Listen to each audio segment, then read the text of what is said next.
Olá, muito boa tarde a você. Chegamos, seja bem-vinda, seja muito bem-vindo. Está no ar o Pauta Aberta desta sexta-feira, dia 10 de novembro de 2023. Estamos ao vivo para todo o país, agora 4h15 da tarde. Eu sou o Odilon Araújo e esse é o noticiário da tarde aqui na TV Evangelizar. A você de todo o país, sempre ligadinho com a gente. Muito obrigado pelo carinho da sua companhia. Vamos juntos então, a partir de agora, com os destaques do jornal de hoje. A segunda etapa do Enem, no próximo domingo, as horas serão decisivas para quase 4 milhões de estudantes em todo o Brasil, que vão enfrentar as questões de matemática e ciências da natureza. O Índice Nacional de Preços ao Consumidor Amplo, o IPCA, sobe 0,24% em outubro. Com isso, a inflação acumulada no país chega a 4,82% em 12 meses. Os idosos muito mais conectados. Pesquisa realizada pelo IBGE destaca: hoje 60% daquelas pessoas com mais de 60 anos estão na internet, o número mais que dobrou no Brasil desde o ano de 2016. Uma semana de grande conquista para Curitiba. Em Barcelona, na Espanha, a capital paranaense foi eleita a cidade mais inteligente do mundo em 2023.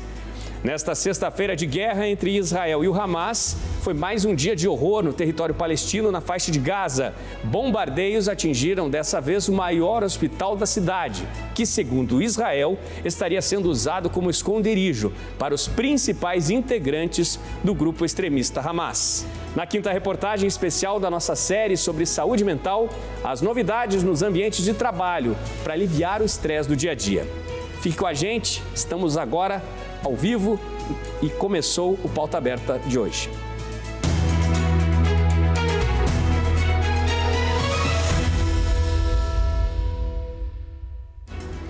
Neste domingo, 3.900.000 estudantes de todo o país vão fazer o segundo dia de provas do Enem, o Exame Nacional do Ensino Médio. As provas vão ser de matemática e ciências da natureza. Os participantes vão ter 5 horas para resolver as 90 questões objetivas de ciências da natureza e suas tecnologias, que abrangem química, física e biologia, e matemática. Os portões de acesso aos locais de prova abrem a partir do meio-dia e vão ser fechados pontualmente a 1h da tarde. Mas atenção, este é o horário de Brasília. Em algumas localidades, o fuso horário é diferenciado. De acordo com o Instituto Nacional de Estudos e Pesquisas Educacionais, o INEP, no domingo anterior, dia 5, 71,9% dos 3,9 milhões de estudantes também fizeram a redação sobre os desafios para o enfrentamento da invisibilidade do trabalho de cuidado realizado pela mulher no Brasil. A redação é uma das sessões mais aguardadas do exame. As provas do primeiro dia foram de linguagens, códigos e suas tecnologias, além da redação. O exame avalia o desempenho escolar dos estudantes que concluíram o ensino médio. É uma das principais portas de entrada para a educação superior no país.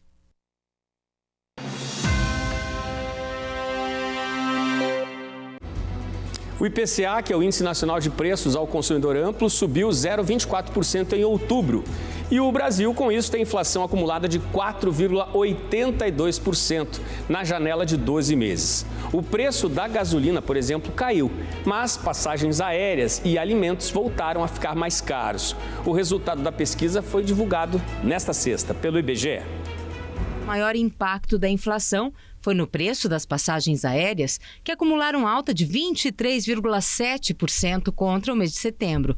Com isso, o país passa a ter uma inflação acumulada de 4,82% na janela de 12 meses e, no ano, acumula alta de 3,75%. Dos 9 grupos que compõem o IPCA, 8 tiveram alta no mês. O principal destaque negativo foi a alta nos preços da alimentação e bebidas, depois de 4 meses consecutivos de quedas. A alimentação no domicílio, que mede os preços de produtos básicos e in natura, voltou a ter alta no mês passado, de 0,27%. Por outro lado, houve alívio no grupo dos transportes, mas tivemos a alta puxada pelas passagens aéreas. Já os combustíveis tiveram queda no mês de 1,39%. Mas a gasolina ainda teve alta de 14,4% no ano de 2023 e contribuição de 0,67 ponto percentual na inflação do ano. Já o etanol e o gás veicular registraram quedas. O grupo de alimentação e bebidas voltou a subir no IPCA, 2,65%. Ficou mais caro o preço da batata inglesa, 11,23%. A cebola subiu 8,46%. As frutas ficaram 3,06% mais caras. O arroz subiu 2,99%. E as carnes tiveram um aumento de 0,53%. A alimentação fora do domicílio continua em alta. A refeição subiu 0,48% e o lanche 0,19%. Já a inflação de serviços, que é um dos principais núcleos olhados pelo Banco Central para a condução da taxa básica de juros, desacelerou de 5,54% para 5,45% na janela de 12 meses. O INPC, que é o Índice Nacional de Preços ao Consumidor, que é usado como referência para reajustes do salário mínimo, pois ele calcula a inflação para as famílias com renda mais baixa, teve alta de 0,12% em outubro. Em setembro, houve alta de 0,11%. Assim, o INPC acumula alta de 3,04% no ano e de 4,14% nos últimos 12 meses. Dados também do IBGE mostram que a população brasileira está cada vez mais conectada à internet. Um dos destaques da pesquisa mostra que o número de idosos na rede mais do que dobrou. Um Brasil cada vez mais conectado. A internet se torna a queridinha dos brasileiros. Destaque para os idosos, que, ao contrário do que a maioria pensa, estão usando a web para se informar e fazer contato com outras pessoas. A Pesquisa Nacional por Amostra de Domicílios do IBGE mostra que 161.600.000 pessoas com 10 anos ou mais usaram a internet em 2022. E 60% dos idosos com 60 anos ou mais estão conectados à internet. No censo de 2016, apenas um quarto dos idosos acessava a rede mundial de computadores. Agora, o número mais que dobrou no Brasil. A pesquisa do IBGE mostrou ainda uma desproporção entre o uso da internet por estudantes da rede pública e da rede privada de ensino. E o meio mais usado para acessar a internet no Brasil foi o celular, seguido pela televisão. A pesquisa apontou ainda que cada vez menos o brasileiro usa o computador para acessar a internet.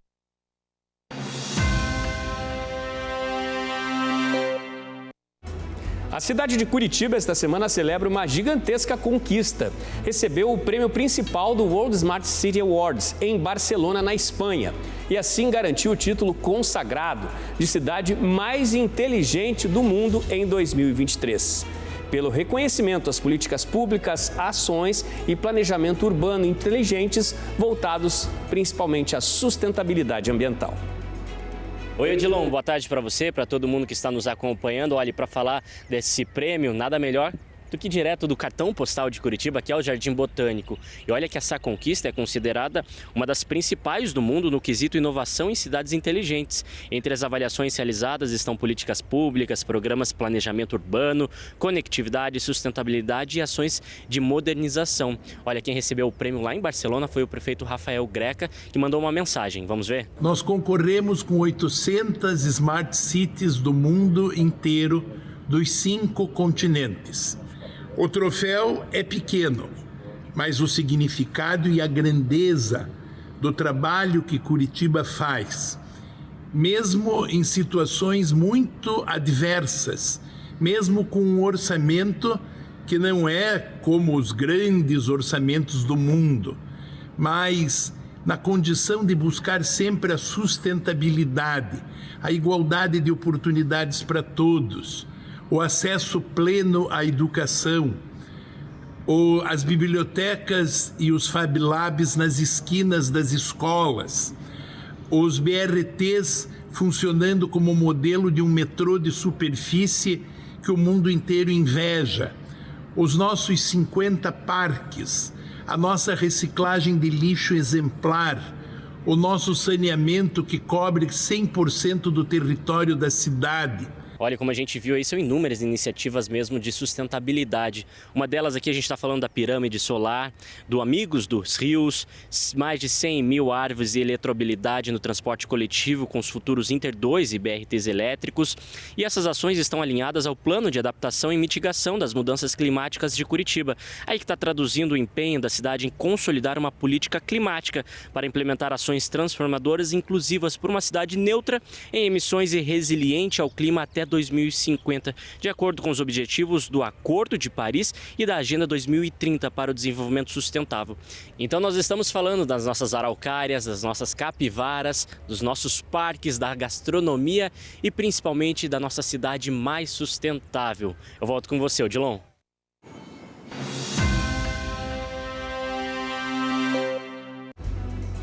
Símbolo do litoral paranaense, o barreado impulsiona o turismo e a economia regional. A receita original foi trazida de Portugal e adaptada à realidade local, mantida praticamente igual há mais de 200 anos nas cidades de Antonina, Morretes, Paranaguá, que atraem milhares de turistas. A grande demanda pela culinária típica gera empregos e renda para restaurantes, hotéis, pousadas e o comércio da região.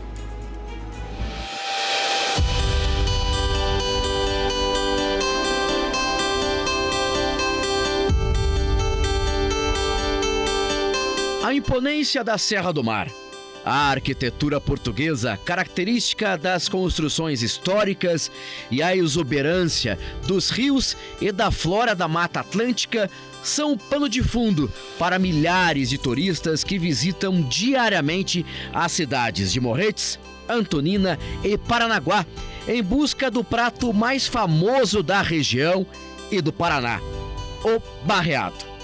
Um grupo de restaurantes do litoral segue praticamente a mesma receita há mais de 200 anos. Você faz a panela, põe todos os ingredientes dentro ali, né? Completa com água, porque tem que ter água bastante. Pelo tempo que ele fica cozinhando, ele tem que ter bastante água. Aí depois faz a goma e veda ela, dosado, a tampa. Veda ela para ela, fica que nem uma panela de pressão. É a mesma coisa que uma panela de pressão. O que rendeu a eles o selo de indicação geográfica. O selo é uma garantia dos padrões de preparo e de qualidade, concedida a produtos típicos de determinada região. No caso do barreado, ele foi concedido à Associação de Restaurantes e Similares de Morretes e Região, que engloba 11 restaurantes de Morretes, Antonina e Paranaguá. O pedido do registro recebeu apoio do Serviço Brasileiro de Apoio às Micro e Pequenas Empresas do Paraná, SEBRAE, e foi protocolado em abril de 2021. Mas o processo para conseguir o reconhecimento é bem mais antigo. Nós estávamos muito preocupados na época em como preservar essa receita original do barreado, o modo de fazer e o modo de servir. Com essa certificação, nós conseguimos preservar isso e deixar esse legado, né? Com 9 dos 11 restaurantes certificados com a IG no litoral do estado, a cidade de Morretes concentra o maior fluxo de turistas em períodos comuns. A grande demanda garante o sustento de centenas de famílias. Na cidade, a estimativa é de que 48% da população dependa direta ou indiretamente do dinheiro gerado a partir do turismo. Os turistas do Brasil, do mundo que vêm a Morretes pelas belezas naturais, pelo trem, pela Estrada Graciosa e também pelo barreado. Então, é uma união, né? E isso vem chancelar o que nós temos de bom, que é a gastronomia local, para que cada vez mais seja reconhecida. Esse reconhecimento é muito importante, mas seja conhecida, né, no mundo o nosso barreado.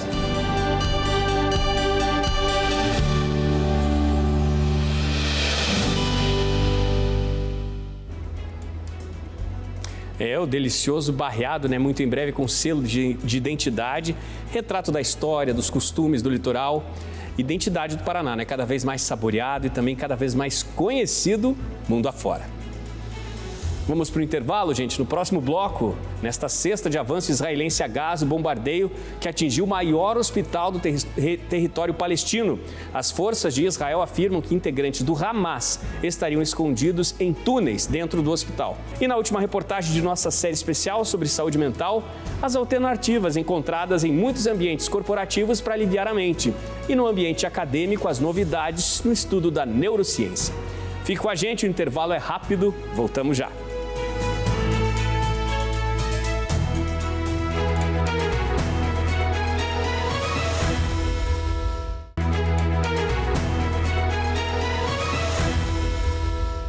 Pauta Aberta está de volta para este segundo bloco, agora 4h33 da tarde. Estamos ao vivo para todo o país, a você de casa, sempre ligadinho aqui na TV Evangelizar. Obrigado pela companhia.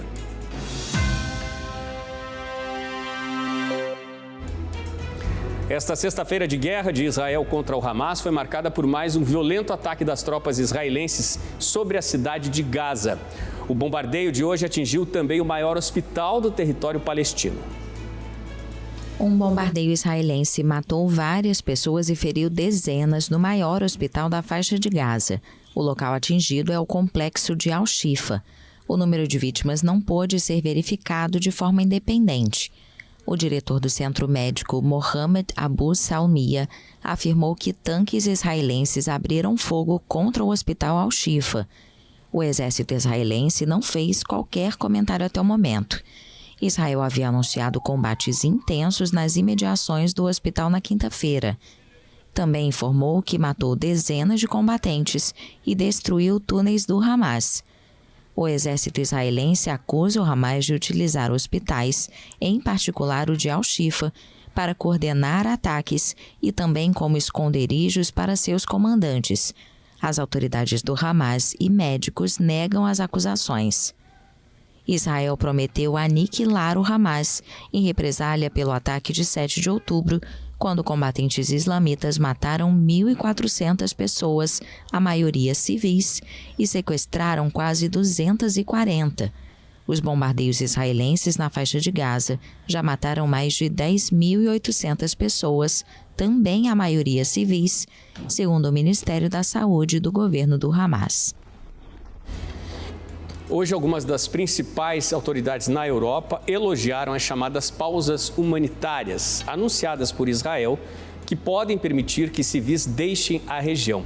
Nesta sexta-feira, houve uma grande retirada de palestinos da região norte, muito atacada nesta sexta-feira, para a parte sul da faixa de Gaza. E muitos civis, de fato, aproveitaram a pausa humanitária. Foram poucas horas, mas nesse período muitas pessoas conseguiram deixar as regiões mais ameaçadas. Ontem, no fim da tarde, aqui no Brasil, saiu em destaque a notícia de que finalmente os 34 brasileiros que esperam para deixar a zona do conflito na faixa de Gaza conseguiriam autorização para cruzar a fronteira com o Egito. Conseguiram essa autorização. No entanto, de repente, tudo mudou. A fronteira, nesta sexta-feira, fechou mais uma vez. E mais uma vez, o que era esperança para os brasileiros, amigos, familiares, virou uma imensa frustração. O ministro das Relações Exteriores, Mauro Vieira, confirmou nesta sexta-feira o fechamento da fronteira entre a faixa de Gaza e o Egito, antes que o grupo de 34 brasileiros pudesse deixar o local.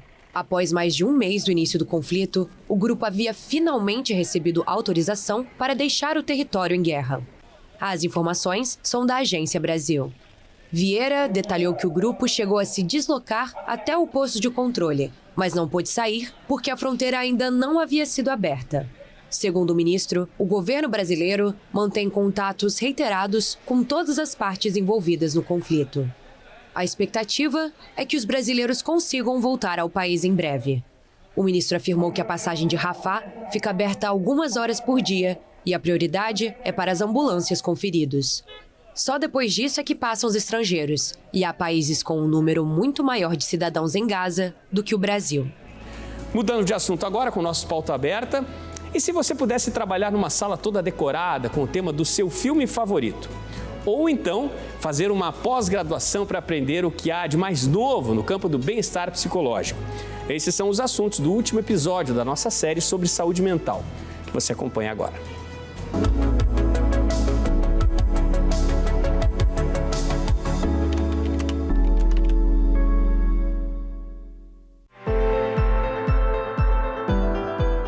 rotina estressante, com várias decisões importantes a serem tomadas. Tudo o que a gente quer é um tempinho para botar a cabeça no lugar, não é mesmo? Estudos mostram que funcionários bem mentalmente produzem mais e melhor. Neste imenso hospital próximo a Curitiba, cada segundo é precioso no socorro aos pacientes. Por isso mesmo que uma nova visão foi implantada. Todo mundo precisa parar por alguns instantes para entregar excelência. O objetivo maior era realmente a descompressão, porque quando você está de frente, né, na linha de frente do atendimento, você está lidando com o inesperado, né? Então, o estresse realmente é elevado, né? Os médicos que não estão em atendimento têm acesso a esta sala. Aqui, eles podem assistir TV, pedir um lanche, atualizar as mensagens, analisar com mais calma os casos e, mais do que isso, respirar. Este outro espaço também fica à disposição dos funcionários do complexo. A área de descompressão, como foi chamada, tem cantinho da leitura, assentos confortáveis e mesas de jogos para quem quiser ligar o modo offline.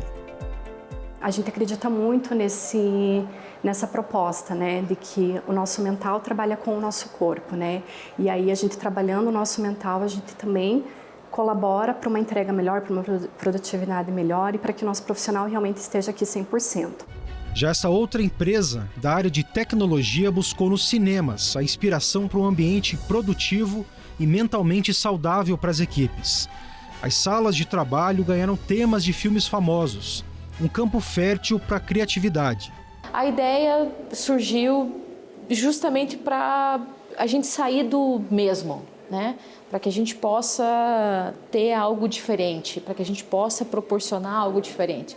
A produtividade está muito ligada a isso, né?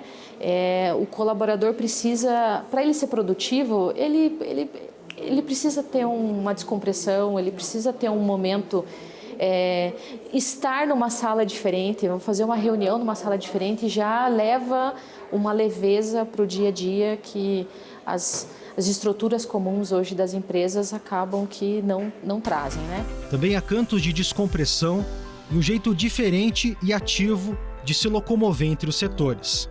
Eu achei o máximo. Eu sou bastante fã ali de herói, Harry Potter, então, na hora que eu cheguei, o olho já brilhou, já falei, poxa, eu tô no lugar certo. E na prática, assim, vocês realmente usam aqueles espaços? Sim, realmente. A sala de reuniões a gente usa bastante ali e a sala de descompressão, depois do almoço a gente dá uma descansadinha, toma um café. Quando precisa tomar ali alguma decisão também, alguma ideia e tal, a gente usa bastante. Aqueles patinetes ali são mágicos. Eu já tive várias ideias dando uma voltinha aqui na empresa. Chega ali todo relaxado, chega aqui, a gente consegue resolver bastante problema depois.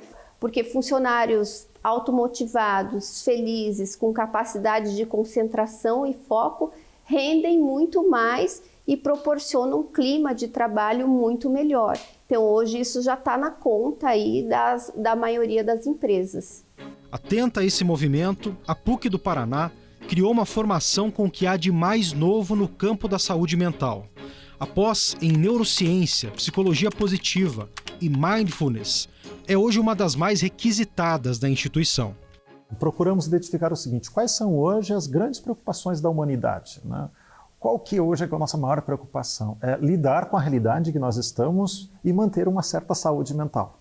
Porque a realidade que nós estamos, o nosso contexto civilizatório atual, né, coloca muito em xeque a nossa sanidade mental, a nossa saúde mental, né? E procuramos então identificar quais são essas grandes causas, né, destas dificuldades que nós podemos ter em termos de saúde mental hoje, né? E levantamos ali algumas causas que são provenientes de excessos, daquilo que eu sempre falo, né, que nós vivemos hoje na era dos excessos, né? E mapeamos assim alguns excessos, né? O excesso de tecnologia, o excesso de informação, o excesso de velocidade, o excesso, né, de novidade, né, e o excesso de positividade, né? Esses grandes excessos aqui tornam o indivíduo, né, muito exigido, mas não só exigido de fora para dentro, né? Exigido dele mesmo, né? Nós nos exigimos demais no contexto onde nós estamos e geramos uma série de perdas de percepção daquilo que estamos vivendo. E aí procuramos organizar essa pós-graduação, então, né, em 2 áreas que dão técnicas, dicas, sugestões de como nós podemos lidar com esta realidade dos excessos em que nós vivemos, tá? Para que a gente consiga driblar, minimizar os impactos negativos na nossa saúde mental em relação a esses excessos.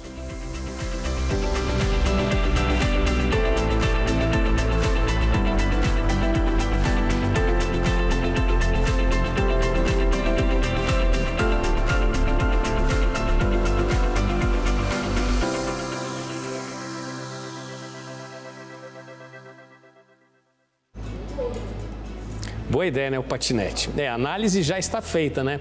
Vivemos de fato nesta era dos excessos e há que se prevenir mentalmente para que a gente não adoeça disso, para que a ansiedade de uma rotina puxada não nos atropele e para que jamais a gente esqueça, né, de valorizar de fato a família, as boas amizades, os relacionamentos saudáveis. Com boas escolhas, a chance de uma vida mais saudável mentalmente é muito maior. Saúde, então, para todos nós. Pauta Aberta desta sexta-feira está terminando. Obrigado pela sua companhia. Excelente fim de semana. A gente se vê segunda-feira. Até lá.